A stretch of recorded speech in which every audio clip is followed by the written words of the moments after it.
Hey guys, Brian here, and I'm so happy to actually be feeling good today. I ended up suffering from a nasty stomach flu the last day, and while they rolled out the dev update for May, so this is a little bit behind the times, so thank you so much for being here and checking this video out. Also, thank you to the 1,000 subscribers who just pushed this channel to be able to apply for YouTube partnerships, so I thank you guys also very much. This is the summary of the May update. This is also more or less my thoughts. Overall, I thought this was a really good dev update, but there's a couple of key things that I want to talk to you guys right at the start of this video because it's a really important takeaway, and I'd love to know your thoughts on this because I've got both positive and negative thoughts when it comes down to what was shared as a part of this dev update, and that ends up being kind of twofold. They stated that there is no June update that is coming, and by no June update, it's not a big update like they've kind of had with their 0.1, 0.2, and now we're going to be into the 0.6, etc.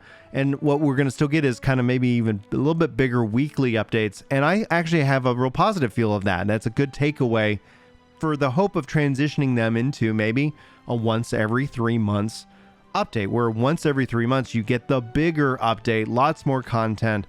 And so they kind of get out of this, monthly like cycle of, the PTR and all of this kind of current in-game cycle. So I think that's actually a really good thing to see them kind of mature in terms of that, A, the game's in a good spot, A, it's got the content, and now we're working on kind of bigger updates as kind of a part of their seasonal model, which as we shift off of this May update, which is coming here in a couple weeks, we start to shift into the summer season with the Barnacles and Black Powder season, where we're going to see even more content, and them not having a June focus, I think hopefully opens them up to really kind of try to bring the boom for everything that we can expect there. Now, I've covered it previously on this channel. We'll do a kind of a re-summary of what to expect probably here in the next, once the May update's out, we'll kind of start talking about what else they promised and when we might expect it based off of just this news today. Now, the other positive and also kind of a little bit, how's this going to work out in the long run?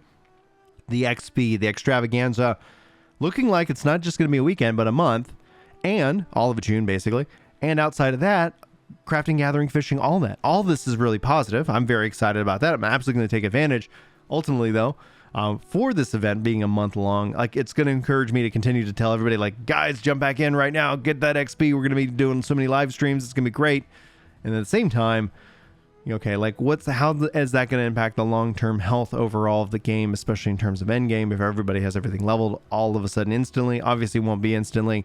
And I think this concern necessarily isn't going to be massive, but June's going to be pretty exciting coming off the 3v3 arenas and the new content, not competing against itself with the PTR. But it's going to be something that's going to be interesting to see in the long run. Still building up to, obviously, the summer events and even the fall events in the long run. I'll be providing a new health update of the game here next week as we look, as obviously we've seen some numbers dip, but that, ties into exactly what I was expecting, as the last April update wasn't content driven. It was more bugs and balance fixes, etc. Anyway, summarize. Let's talk about exactly everything they've shared, because there's really good takeaways to note. Regarding the 3v3 PvP arena, that is obviously coming here in the next couple of weeks. You can queue solo or with friends. It starts at level 20, and they have bands 20 to 29, 30 to 39, etc. If you're like a level 20, like, if you can still queue with your friends, it doesn't matter what the level range is for your party, but you will queue into the highest level band that they are. So if you're 20 and then they're 50, you're going to go into the 50 band, 60 band, etc. So it's just going to always put you guys in the highest level band. Now, here's what's really exciting. New mutators. We've already talked about it here on this channel itself. Adding in 3 new mutators. Beyond that, they're adding in the depths as the expedition that will now be mutated. And the depths is an incredible expedition, aka dungeon. And beyond that, though, this is also them kind of stepping backwards, pulling up those older dungeons, bringing them more in line with the end game and giving players more options to run, and especially as we wait for the new Barnacles and Black Powder dungeon as part of the summer event. I think this will be exciting to see more and more of that taking place. Now, we're also going to see the Varangian Nights continue to spread out across Eternum, kind of a new level range of 25 to 35 as they enter into those zones.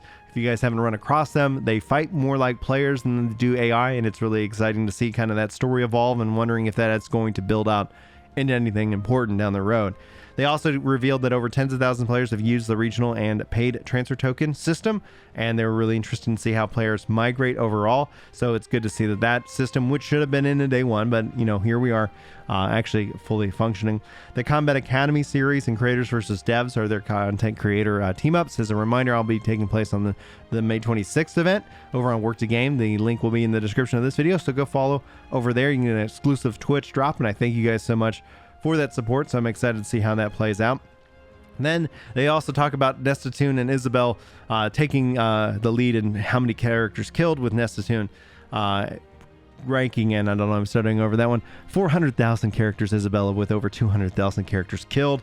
Then they start sharing off some fastest times for M10 runs. Dynasty at 21 minutes at 41 seconds, Genesis at 13 minutes 1 second, Laz at 24 minutes 59 seconds, and then Tempest at 27 minutes and 12 seconds. While though they said there is a Laz run that they still haven't validated somewhere around the 19-minute mark, which is really interesting.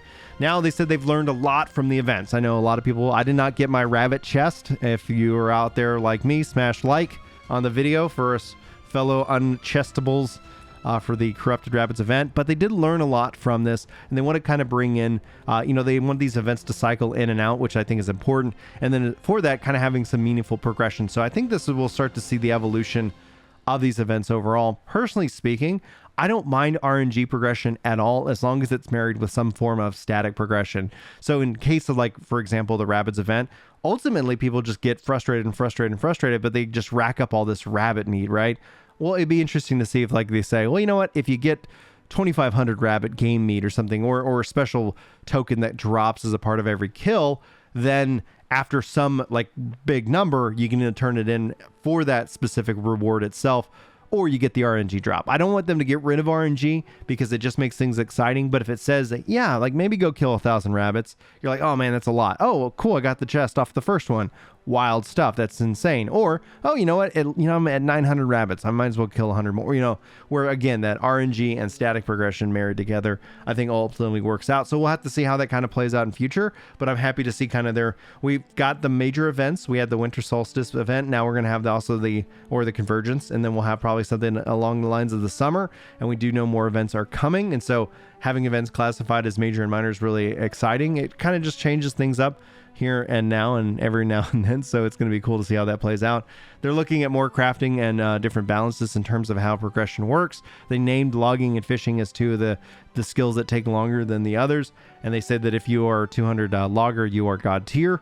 Congratulations out there, but they're going to be looking into that. That's not necessarily structured for the May event, but just kind of play around with that. And overall, then, in terms of the state of the economy, they're very happy with it. They're currently not worried about hyperinflation. They've been kind of just monitoring the system, and they're also working on new things like that would actually take advantage of Azoth, as they have taken away the teleportation cost. And at this point, I would be completely fine with them shifting it to a coin-based system for teleports, and then just using Azoth for crafting, and then having other systems that kind of bake my voice cracks, bake in and use that at the end of the day. So let me know what your thoughts would you like to see, because this auth in terms of teleportation, yeah, it exists.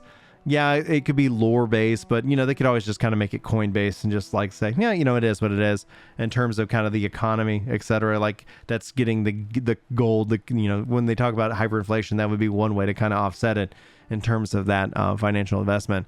They're also looking to obviously add in, and they're adding in this into the new May build, more different routes, different nodes for especially those materials that end up being very, hyper rare. In this regards, they named Star Metal and Orca Calcum as two examples, and we already know that they've been added those into the PTR build. So seeing that kind of play out, I think is a really good thing in the long run.